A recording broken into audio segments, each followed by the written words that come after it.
एक नया ट्विस्ट आ रहा है मुकेश चंद्राकर के लेजेंड मर्डर केस में। और वो बड़ा सा ट्विस्ट ये है कि मुकेश चंद्राकर हत्यारे जो उनके बताए जा रहे हैं, जो अक्यूज्ड है, सुरेश चंद्राकर, रितेश चंद्राकर, दिनेश चंद्राकर, इन सभी के कजिन लगते थे। यानी कि ये जो मर्डर हुआ है मुकेश चंद्राकर, जो पेशे से एक जर्नलिस्ट थे, जिनका अपना यूट्यूब चैनल था बस्तर जंक्शन नाम का, वो सब भाई थे। इनका एक ही खानदान है और इसलिए आप देखेंगे सरनेम भी कॉमन है और ये सब पैटर्नल कजिन्स हैं। और ये बात पुलिस ने कंफर्म की है और इसीलिए काफी ज्यादा घर आना जाना होता था मुकेश चंद्राकर का, सुरेश चंद्राकर के, और बहुत घनिष्ठ रिश्ते थे। उसकी वजह से, आने जाने की वजह से इतना विश्वास था।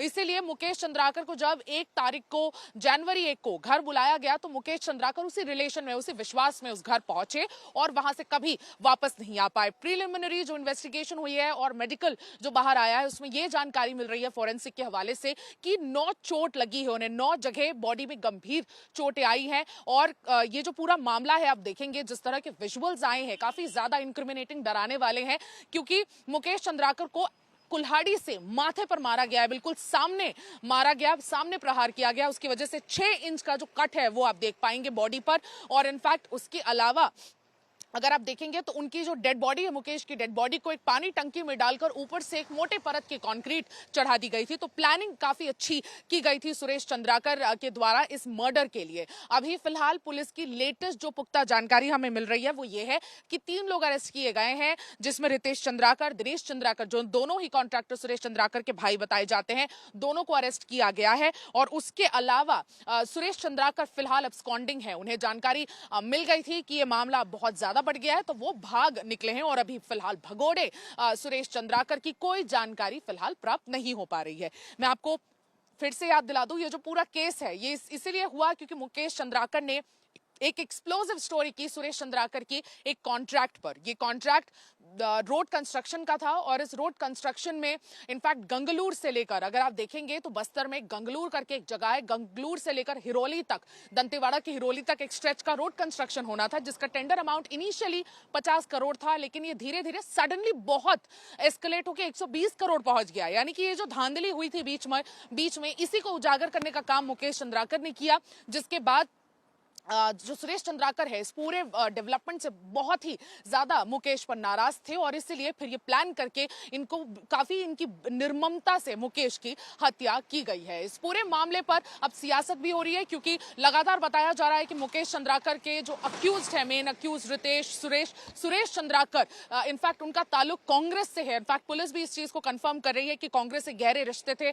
और एससी मोर्चा, जो कांग्रेस के जो एससी मोर्चा है, उसके 3 जिलों के, यानी कि जगदलपुर, दंतेवाड़ा और बीजापुर के एससी मोर्चे का ये अध्यक्ष हुआ करता था सुरेश चंद्राकर। और इनफैक्ट महाराष्ट्र के असेंबली इलेक्शंस, जो अभी बीते महाराष्ट्र असेंबली इलेक्शंस में प्रचार प्रसार के लिए भी, पार्टी के प्रचार प्रसार के लिए भी महाराष्ट्र गए थे। और बताया जाता है कि बीजापुर के जो एमएलए है विक्रम मंडावी, उनके काफी करीबी थे और पीसीसी चीफ दीपक बैज के भी काफी करीबी बताए जा रहे हैं। लेकिन कांग्रेस अभी फिलहाल इस पूरे मामले से अपना हाथ धोते हुए नजर आ रही है और कह रही है कि कांग्रेस लीडर जरूर था सुरेश चंद्राकर, लेकिन फिलहाल किसी पद पर बना हुआ नहीं था। जब तक पार्टी कंफर्म नहीं करती कि इनका पोस्ट क्या था, तब तक ये बता पाना मुश्किल होगा पुलिस के लिए भी और हमारे लिए भी कि किस तरह से सुरेश चंद्राकर अभी फिलहाल कोई पोस्ट पर था या नहीं। भारतीय जनता पार्टी लगातार सोशल मीडिया प्लेटफॉर्म एक्स पर अमित मालविया ने, जो बीजेपी आईटी सेल के हेड हैं, उन्होंने इस बात को उजागर किया इस सुबह और उन्होंने बताया कि कांग्रेस लगातार मड स्लिंगिंग कर रही है, हम पे आरोप लगा रही है, लेकिन वाकई जो सच है वो ये है कि जो हत्यारा है, जिसने ये निर्मम हत्या की है,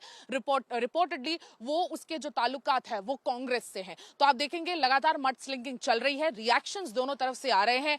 कांग्रेस लॉ एंड ऑर्डर पर सवाल उठा रही है, पत्रकार की सुरक्षा पर सवाल उठा रही है, वही बीजेपी सवाल उठा रही है, भारतीय जनता, वही बीजेपी सवाल उठा रही है कि किस तरह से कांग्रेस में क्रिमिनल्स को जगह दी जाती है। और ऐसे क्रिमिनल्स को जब जगह दी जाती है तो देखिए ऐसे जो साहस बढ़ जाता है उसकी वजह से कि किसी पत्रकार की आप हत्या तक कर देंगे। तो ये बात दोनों मड स्लिंगिंग एक दूसरे पर करते हुए नजर आ रहे हैं। लेकिन जो लेटेस्ट जानकारी वो ये मिली है कि मुकेश चंद्राकर के बैकग्राउंड की अगर हम बात करें तो मुकेश चंद्राकर ने 2012 में ईटीवी भारत से अपनी शुरुआत की थी। उसके बाद इन्होंने अपना खुद का यूट्यूब चैनल बस्तर जंक्शन शुरू किया, जिसके 1.59 लाख सब्सक्राइबर सब्सक्राइबर्स हैं। लगातार नक्सलियों से भी इनकी अच्छी घनिष्ठ दोस्ती थी और इनफैक्ट जब मीडिएट करने की बारी आती थी पुलिस और नक्सलियों के बीच में, तो उस समय भी मुख्य ये एक रोल निभाते थे मुकेश चंद्राकर। और बहुत सारी स्टोरीज जो नक्सलवाद से रिलेटेड है, बहुत सारी स्टोरीज मुकेश चंद्राकर लगातार उजागर करते थे अपने यूट्यूब प्लेटफॉर्म पर, और एक नेशनल टेलीविजन के डिस्ट्रिक्ट रिपोर्टर की तरह भी ये अपने सर्विसेज को दे रहे थे। तो मुकेश चंद्राकर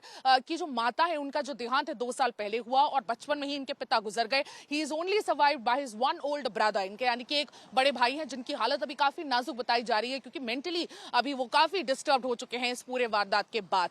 तो आप देख पाएंगे ये जो लेटेस्ट है अभी फिलहाल ये है कि पुलिस प्रेस कॉन्फ्रेंस करेगी 4 बजे, बस्तर पुलिस, और ये बताएगी कि जितने लोग अरेस्ट हुए हैं उनके आइडेंटिटी को एक ऑफिशियल तरीके से उसकी ऑफिशियल जानकारी देंगे। और सुरेश चंद्राकर के बारे में ये बताया जा रहा है कि जैसे जैसे ये बात आगे बढ़ी वो भाग निकले, तो इसीलिए मीडिया में जितने भी रिपोर्ट्स आ रहे हैं वो इस केस को कहीं ना कहीं कमजोर कर रहे हैं। तो इसलिए जितने भी लोगों को अरेस्ट किया गया है उनकी आइडेंटिटी को अभी छुपाने का प्रयास पुलिस द्वारा किया जा रहा है। मैं सुमी केवल पटेल, वीडियो जर्नलिस्ट राघवेंद्र पांडे के साथ छत्तीसगढ़ से आज तक।